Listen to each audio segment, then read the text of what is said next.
Hey everyone, welcome back to Her Signature with Jessica.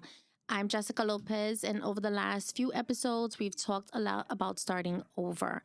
We talked about the part nobody sees, the emotions, the uncertainty, the fear. The moment where life changes and suddenly you're standing there thinking, okay, now what? And that's what I want to talk about today.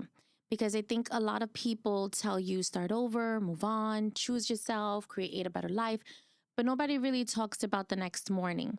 What happens after you make that decision?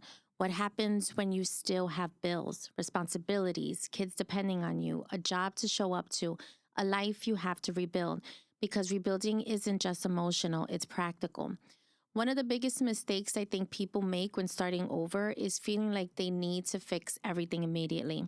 They look at where they used to be, the home they had, the lifestyle they had, the money they had, the plans they had, and they feel like they failed because they're not there anymore.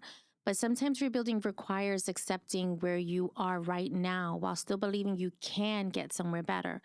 And working in real estate has shown me this over and over again. I meet people in different chapters of their lives. Some people are buying their first home. Some people are renting their first apartment alone. Some people are rebuilding credit. Some people are starting over after relationships. Some people are just trying to create stability for their family. And what I always remind people is your starting point does not determine your ending point. The first thing you need when rebuilding is stability, not perfection, stability.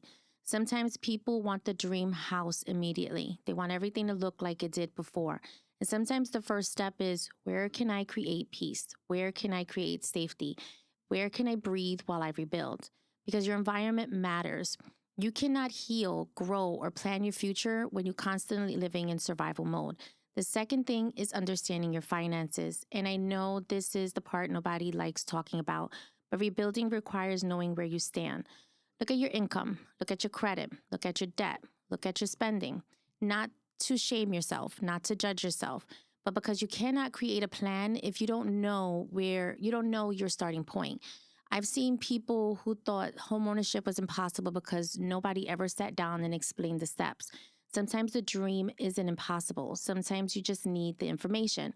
The third thing is your support system. And this one is important because a lot of people rebuilding feel embarrassed. They isolate themselves. They don't want anyone to know they're struggling. But the truth is, everyone has a chapter they don't post online.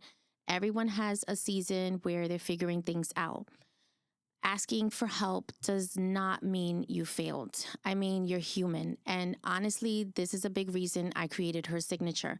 Because whether I'm helping someone find a home, sharing resources, or having these conversations, I want people to understand your situation today is a chapter. It is not your entire story.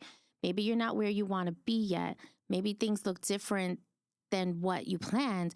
Maybe you're rebuilding something you never thought you would lose, but you are still moving forward. So if you're asking yourself, where do I even start? Start small. Create stability, learn your options, fix one thing at a time. Give yourself permission to rebuild differently because the goal isn't to create the old life you lost. Sometimes the goal is to build a life that finally fits the person you're becoming. Thank you for listening to Her Signature with Jessica. I'll see you in the next episode.